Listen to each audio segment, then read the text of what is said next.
Now we're going to review finding the limit using a graph.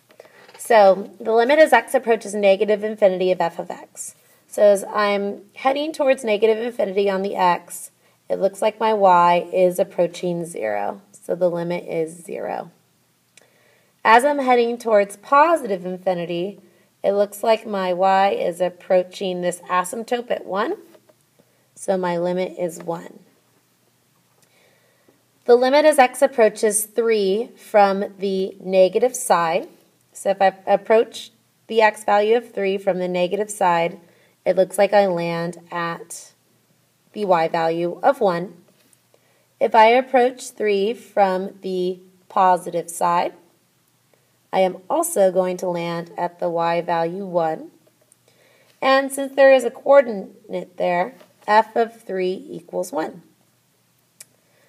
The limit as x approaches 5, we see that we have an asymptote at 5, but from the positive and the negative side, both sides are heading towards negative infinity. So the limit is negative infinity. If I'm approaching 9 from the negative side, we see that there is an asymptote at 9. But if I'm coming in from the smaller numbers, from the negative side, my arrow is approaching negative infinity. If I'm approaching 9 from the positive side, my arrow is approaching positive infinity. Therefore, the limit as x approaches 9 in general would be does not exist, since the limits on both sides of that asymptote are different. If I approach negative 3 from the positive side, I'm coming in this way, and it looks like I land at 0. If I approach negative 3 from the negative side, I end at this hole, which is down at negative 2. Therefore, my limit as x approaches negative 3 in general would also be does not exist, since the two limits are different. For numbers 11 and 12, it's very important that you show the correct work to receive full credit for these two problems. So for number 11, we have the limit as x approaches 0 of sine 5x over x. It would be great if there was a 5 underneath the sine 5x over x so we can use the theorem. So what we want to do is give it a 5. So we have the limit as x approaches 0. And I'm going to multiply by 5 over 5. So I can take this 5 and sneak them in next to the x. And then I have this extra 5 that I'm going to take and move out to the front. So now I have 5 times the limit as x approaches 0 of sine 5x over 5x. Now I can use the theorem. And remember, in the theorem, as long as this term matches up with this term, the limit will equal 1. So now I have 5 times 1, which equals 5. For number 12, I have the limit as x approaches 0 of sine 2x over 3x. Again, I really wish I had a 2x underneath instead of a 3x, but that's okay, we can give it one. So, the limit as x approaches 0, I'm going to multiply by a 2x over 2x.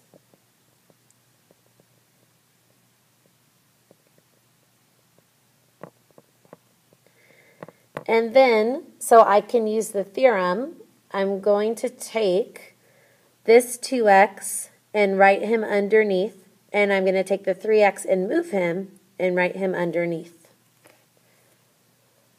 So I have the limit as x approaches 0 of sine 2x over 2x times 2x over 3x. And now we can use our properties of limits to break it up.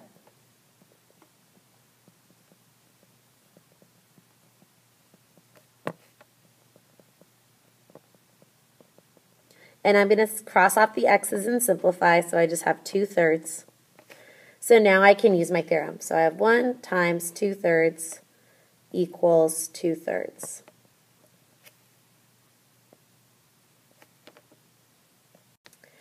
Remember, for this page, you do not need to do 20 or 21.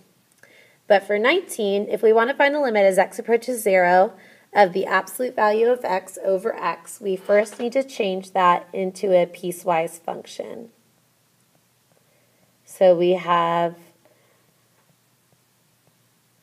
something's going to happen when x is greater than 1, and when x is x is greater than 0, and x is less than 0. And this function will go to 1 when it's greater than 0, and -1 when it's less than 0. So if we try to approach the limit from the positive side, we're going to get 1. And if we approach the limit from the negative side, we're going to get -1. So the limit will not exist. On the test, I'm going to ask you to tell me why, using limit notation. So to explain it, you can write that the limit as x approaches 0 from the positive side of f of x equals 1, and the limit as x approaches 0 from the negative side of our function equals -1. Therefore, the limit does not exist. For 22, it gives us a function, f of x equals x squared minus 1 over x minus 1 if x does not equal 1, and 4 if x does equal 1. So it wants to know, is there a limit as x approaches 1 of f of x?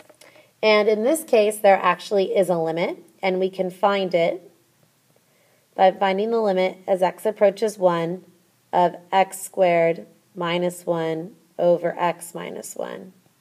If we factored the numerator, we would have x plus 1, x minus 1,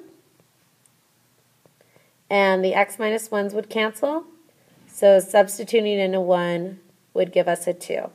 So there is a limit for this function.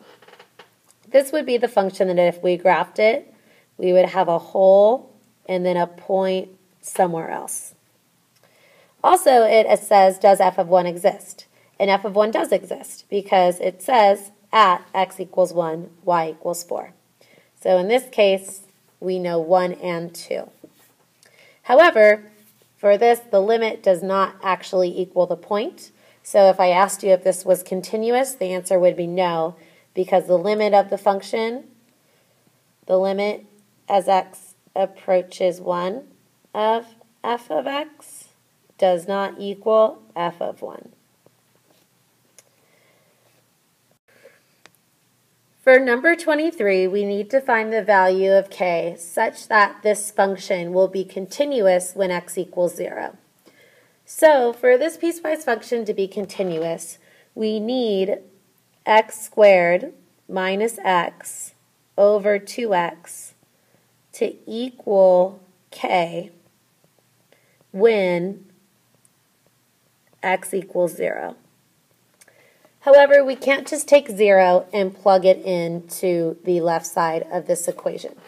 But what we can do is we can find the limit as x approaches 0 of x squared minus x over 2x. And we can factor an x out of our numerator. And then the x's will cancel. And now we can take 0 and actually plug them in. So k would equal -1/2.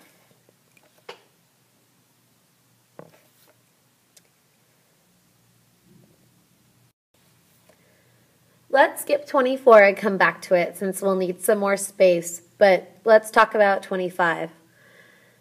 The graph of f of x equals 4 over x squared minus 1 has which of the following? We know that it just doesn't have only one vertical asymptote. It must have two because if we factor the denominator, we get x plus 1 times x minus 1, and these are non-removable discontinuities, so A is not true. The y-axis is a vertical asymptote. That is false because that would mean that we would have a vertical asymptote at x equals 0. The x-axis is a horizontal asymptote, and x equals plus or minus 1 are vertical asymptotes? Well, we definitely know that our vertical asymptotes are plus or minus 1, and we know that this guy has a horizontal asymptote at y equals 0, since the degree on top is smaller than the degree on the bottom, and y equals 0 is the x-axis, so the answer must be C. Let's just take a look at the other ones to make sure. Two vertical asymptotes, x equals plus or minus 1 is true, but it does have a horizontal, and definitely no asymptote is not the right answer because it has 3. So C is the correct answer. For number 24, to graph it, we first want to factor the denominator.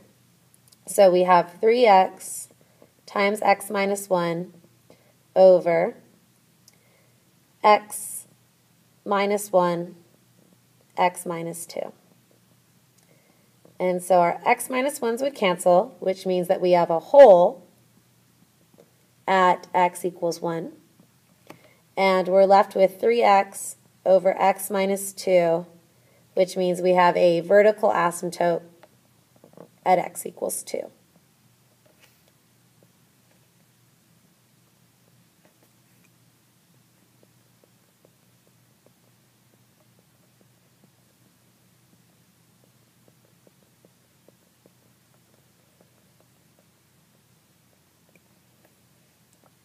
So I'll put my vertical asymptote on at 2.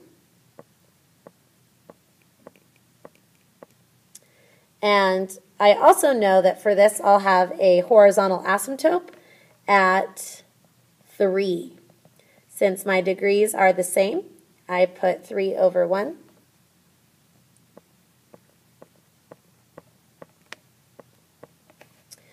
Okay, so now I want to plug in some points and see what this graph is doing. So if I plug in a 3, looks like I will get 9 over 1, so I'll have a point up at 9. And if I plug in a 4, I'll have 12 over 2, which is 6.